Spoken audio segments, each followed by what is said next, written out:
So you want to scan the entire internet. This is a type of challenge that every security professional and hacker comes up to at some point in their career. Um, in this video series, I intend to talk a little bit about my professional experience on scanning the entire internet. I used to own a company called Binary Edge that is now owned by a cyber insurer called Coalition. That essentially did that professionally. We've been doing it for over 5 years, scanning the entire IPv4 space, scanning parts of the IPv6 space. We do all sorts of scans from just checking if a port is open, service identification, taking screenshots of open RDPs, and I intend in this video series to teach you a little bit about that. Tell you about some of the problems we've ran into, tell you a little bit about some of the learnings we've built over these years, and potentially teach you a thing or two about internet-wide scanning while going down this road with me.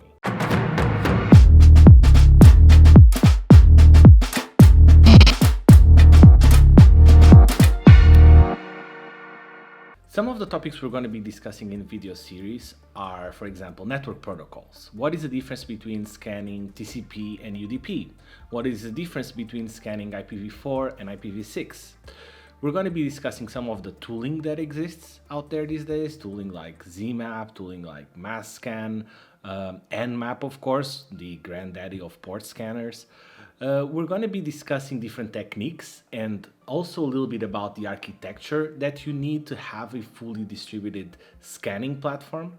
We're going to talk a little bit about the challenges as well, because there are some interesting challenges when you try to scan the entire internet in a repeatable manner, because doing it one-off, just detecting, hey, is port 80 open worldwide, these days is fairly easy. But if you want to do it repeatedly, 24/7, 30 days per month, 365 days per year, then it's a different game, both in quantity of data, quality of data, abuse reports, things like that. And we're going to talk a little bit about that, and I'm going to go over some of the examples that we've had from the last 5 years.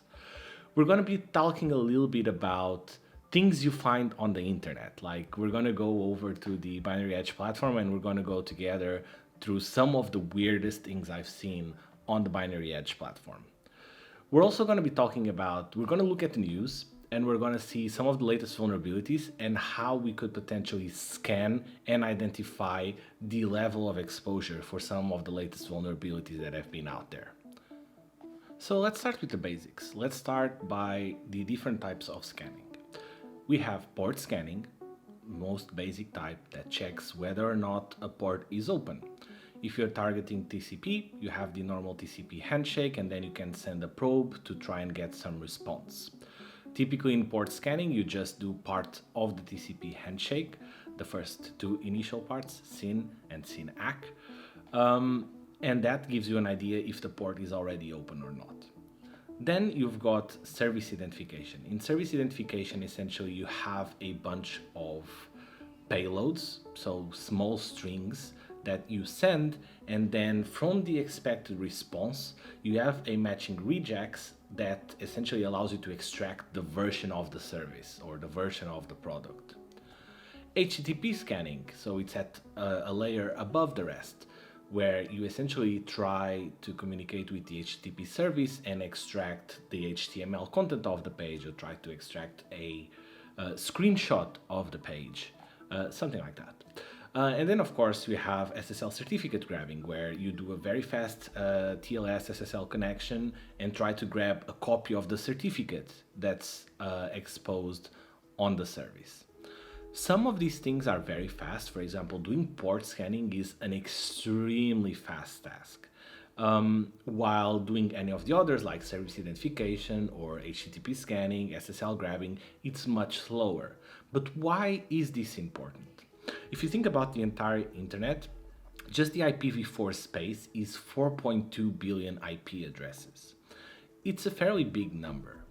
And of course, we're not even talking IPv6, but just focusing on IPv4, if you're just checking whether or not a port is open, it's actually fairly fast. But what if you want to identify a service? As I mentioned before, you're talking an operation that is sometimes 10 times as slower as doing the port scanning. So let's think about this for a second. You want to run the fast operation on the large data set being the entire internet. And then when you try to identify exactly what is open, is it a router that's running some web server? Is it a ventilator? Is it just some common database?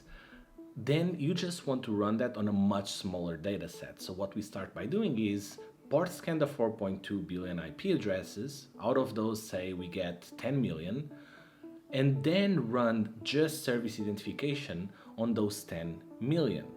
Because essentially you run the slow operations on a much smaller data set that is still very much doable in a set time frame, say 24 hours, for example.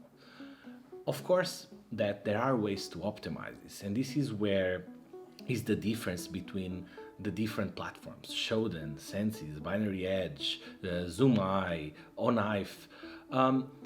It's the way, it's two big things. It's how we're scanning for things, it's what we're scanning for as well. Many of the platforms opt to take the easy route, and typically they do port scanning and just SSL certificate grabbing, because both can be very fast operations if you're just specifically focused on that. Very few take the path of actually doing service identification, taking a screenshot of the RDPs, or connecting to a database and listing the tables, that sort of thing. It's important to understand that all of us, at least from what I've seen, and we do have sensors spread all over the internet that allow us to see what other platforms do and how other attackers are doing, what other security firms are doing. Typically, you'll see that the internet-wide scanners only follow the RFCs of the protocols. And what that means is you don't really see typically platforms that sell internet-wide scanning data doing anything that would be typically considered illegal, like testing usernames and passwords, or trying to brute force a service, or trying to DDoS a service as well. And the reason for that is because those things would be illegal for most countries, of course. Like, these things always apply to the law of the country that you're in. So let's start with protocols. What is the difference between scanning a TCP service and UDP? There are a few, and there are a few that are quite important. So when you scan TCP, you essentially have a handshake, and then there's data transmission. The handshake typically is a three-way handshake. However, there are interesting conditions in the RFC where essentially some people call it a four-way handshake or a split handshake. It's very rare these days, but it did exist. But typically we talk about three-way handshake. And essentially you do the initial connection, the SYN, and you receive a SYN ACK, and then you do an ACK, and then you start sending data. In our case, as internet-wide scanners, the data are the different probes that we want to test. And there are sometimes, for certain ports, thousands of probes. So there are certain optimizations that you need to do. This is important because it answers one of the most typical questions that you will get when you're trying to do internet-wide scanning, which is, why don't you just use Nmap? And that's exactly why, because Nmap is not optimized to the amount of volume of an internet-wide scanning. What about TCP versus UDP? So UDP is an interesting beast because UDP is connectionless, and what that means is you don't have the initial acknowledgement that you established the connection that you get with the handshake from TCP. So when scanning for UDP, you, number one, won't have the concept of a null probe as you have in TCP. And number two, you need to make sure that when you send the initial probe, you also set a window as timeout, because we've seen situations where we send a probe to a UDP service and then it can take up to like 30 seconds to get a response. And that means if you don't have a listener waiting for that amount of time, you're gonna lose that data from the UDP packets. And that was our first episode. If you have any questions, any things you'd like me to discuss in this video series, leave a comment below, subscribe, share, and let me know also on Twitter if there's anything else you'd like to see in these videos. Thank you very much for watching, and have fun.